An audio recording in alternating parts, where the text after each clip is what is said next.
This is Test Drive Unlimited Solar Crown. We're here on Xbox Series X. Be sure to like the video. Subscribing is great as well.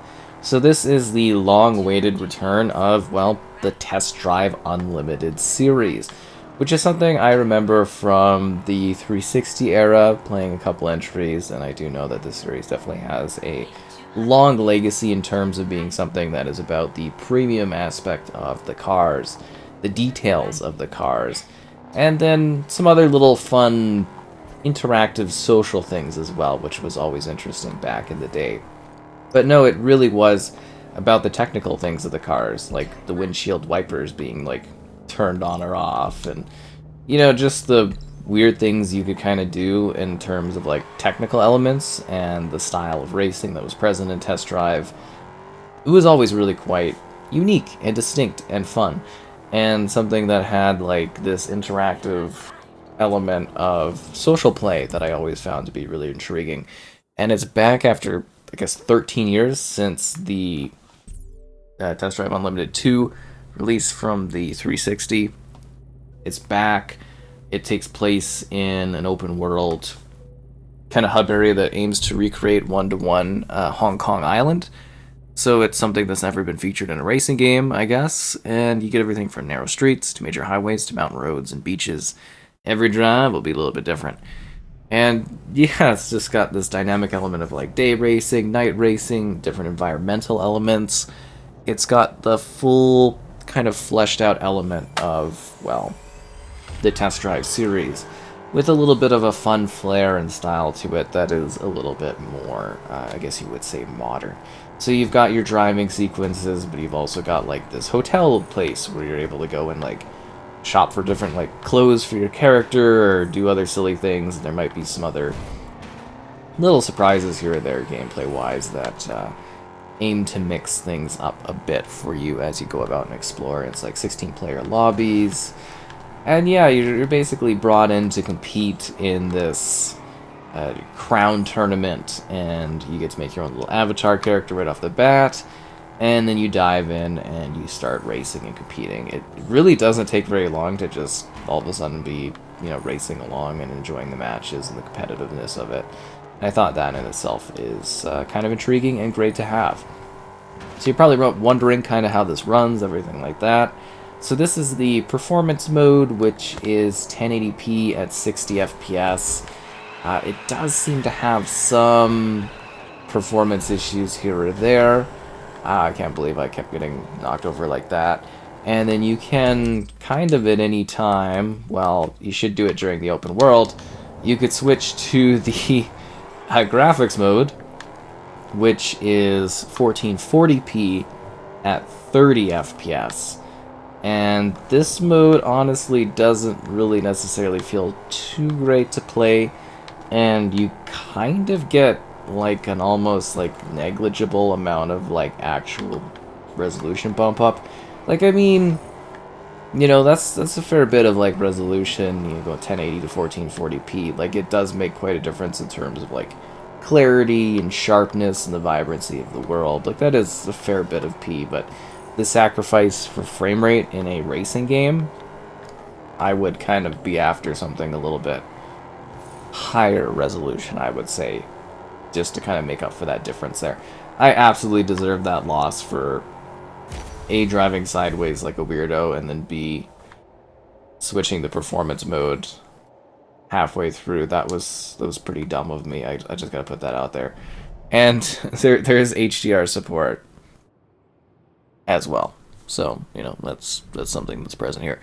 And then you can adjust a lot of settings too, just in terms of like metrics and how you play the game. And there's actually a fair bit under the hood on this one, and then a lot of interconnected multiplayer stuff, and it's really, really quite neat. And like every car in this is supposed to be like a bit of a journey, a bit of a setup. Like, you buy the car and you choose like basically how like the interior of the car is, and it all costs you money and everything like that. But it is really quite in depth in terms of trying to create the element of capturing that feeling of you having these cars, getting these cars, and having this sort of realism to the vehicles, which was always interesting. Like, there's lots of different racing games, and they all do different things, and they all offer different ways to play. And they all have unique settings and styles.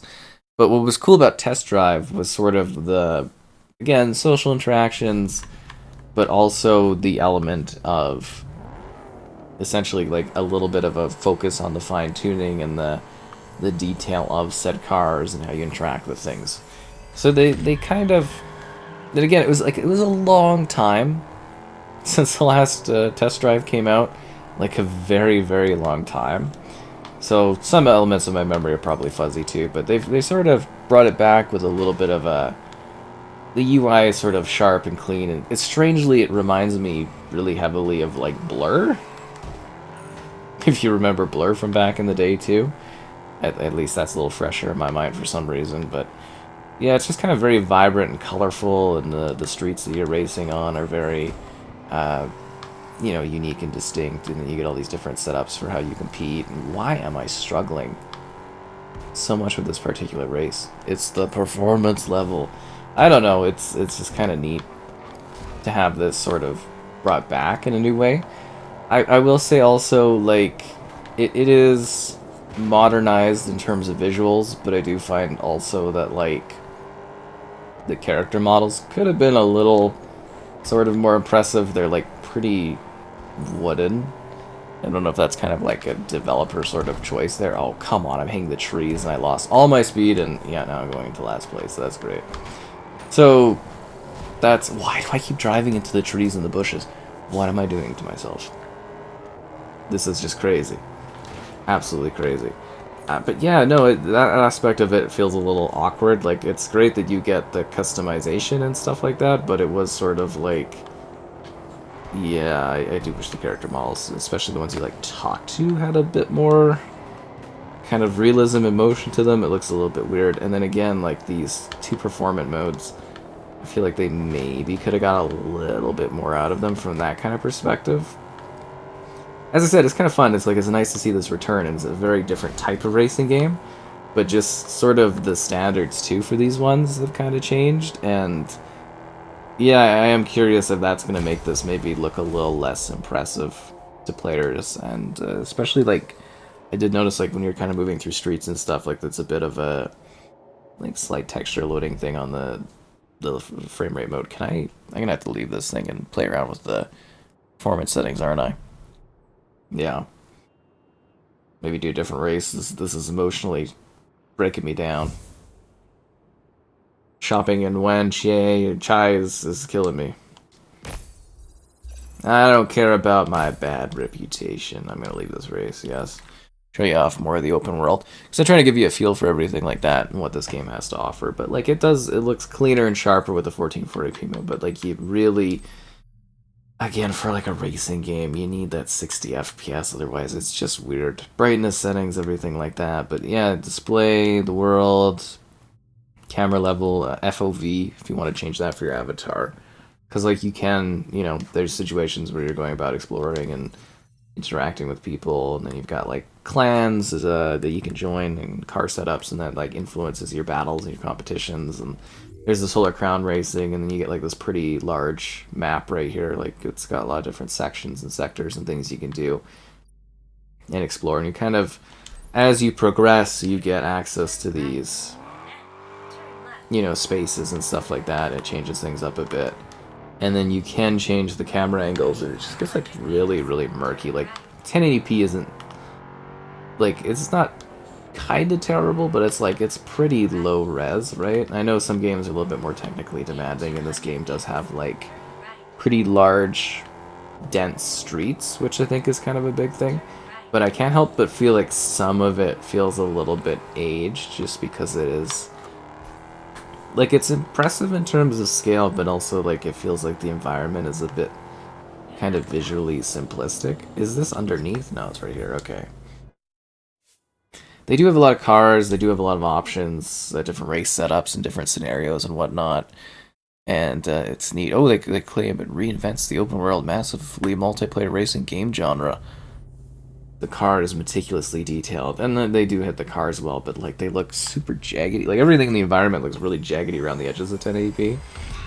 The 1440p mode kind of cleans that up a bit. Like even your bottom left like map there looks really kind of like jaggedy lines and stuff on your menu, and yeah, I don't know. Like it is really nice to see the series return.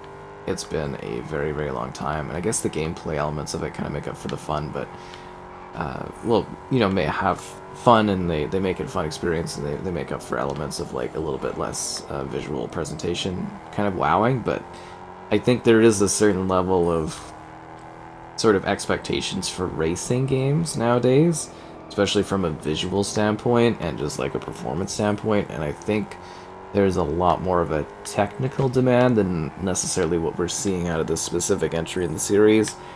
And I don't know if it's kind of like because standards have changed so much, or if they're trying to like capture that vibe with the original, but I definitely was sort of like kind of a little underwhelmed by the visual, like, I guess you would say fidelity in that, like, and whatnot, because I like the presentation. Wow, that was really bad. That is gonna kill my timer. Yeah, funny, you know, you do the opening, it's pretty easy going. As soon as you get to the open world to start recording, you're like, oh, no, not doing well. But I like the vibrancy of the world, like, you know, the lights, the style of it, the background atmosphere, the vibrancy of the world. This is all quite nice looking. And just to have Test Drive back is kind of great. It's just, I don't know if Test Drive came back, like, fully kicking like it kind of, I imagined it would, but it's just sort of nice to have it available here to be kind of like playing it and checking it out, because it has been so long. Well, as I said, 13 years since the last one. And like that gap of time with technology and games releasing and other franchises. It's a little wild. It's like other racing games too, where you're sort of building up your infamy, getting money, earning stuff, working towards that next level. It's kind of really neat. And then as you get noticed, you get new things you can do and new challenges. You get a little bit of like a story bit pops up, you'll have this lady talk to you, you get a bulletin. Breaking news of the Solar Crown. The Solar Crown is there to help you in the competition. Yeah, and Vivian's this lady that's like talking to us about stuff. But it looks like this means you can't you need to go to the workshop to make these modifications. Yeah. I have marked it. It will help if I teach you how to upgrade your car. I have marked. Time to show you an interior. And that's kind of the cool part of this game series too, is like the social interaction elements. But this is where I'm sort of talking, where you're like in this big kind of thing, like a hub thing, and it's just really feels like last gen kind of character models and stuff, and yeah, I don't know. It's like it's about the cars and it's about the racing, but there is an element where it's sort of like kind of not as impressive because of that. Anyways, let's go take a look at the Mustang. Install some parts here. But first, Let's make this thing look a little bit, hum a little bit more. Bam, there we go. Part bought. Achievement unlocked. And we gotta level up all this stuff. Unbelievable. And then, of course, customizing the tires, the performance, doing some cosmetic changes. There's all these different like liveries you can get from people online. None are available. Make your own liveries. I mean, that's pretty standard, right? And you can do like cosmetic things and change, like tint the font, like tint everything. I got the orange interior to match the outside, and yeah, you get all these different like aesthetic choices and stuff, which is pretty cool. But then you get all these hub interiors, and you can buy stuff. And as I said, like it's a very interactive, expansive world that just offers a lot of stuff. And I like how fast it kind of like loads and transitions between scenes, even though everything is very kind of online reliant and whatnot. But that should make it easier. But don't forget, if you want better parts to become available, you need to increase your reputation. I know all about the reputation system. I know all about racing and trying to become the best. Yeah, that's great. Okay. We need a race, Street HQ. Oh yeah, that's where you meet the clan stuff. You know, the different clan groups and the party things. I've also turned off the music in that, if you didn't kind of read it on that, you know, just so you don't get stung by all the copyright stuff. You know how she goes.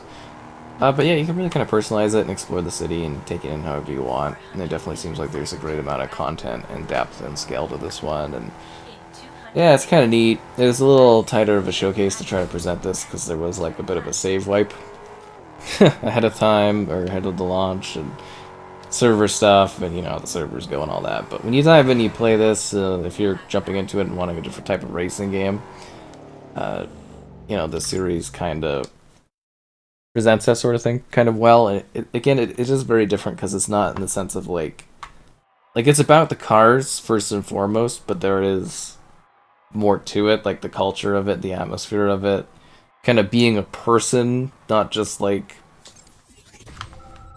being a car. And like it's probably silly to some folks, but I always found it kind of interesting that it was like a little bit more than just a car game. You seem cool. Come and see me later and we can talk. I have to be level 12, but I thought she wanted me to be a friend with her. I'll come back for you're cool and quirky, I like it. It's time to get good. But it definitely does seem like they've presented a large map, they've picked a specific place, they're trying to offer you a lot of different cars and ways you can improve your cars and change your cars and tune your cars and drive around your cars. And compete in different races and activities and get different dealership options. And yeah, I think there's actually like a good amount of content and scale to this one. And I think it's sort of an impressive offering. And I'd say really at the end of the day, it's just kind of nice to have the return of, well, Test Drive Unlimited, right? It's back in a new way, and I hope that this is something. I would imagine the design of this is going to be more like a long-term kind of thing, so it'll be interesting to see how this one's kind of supported.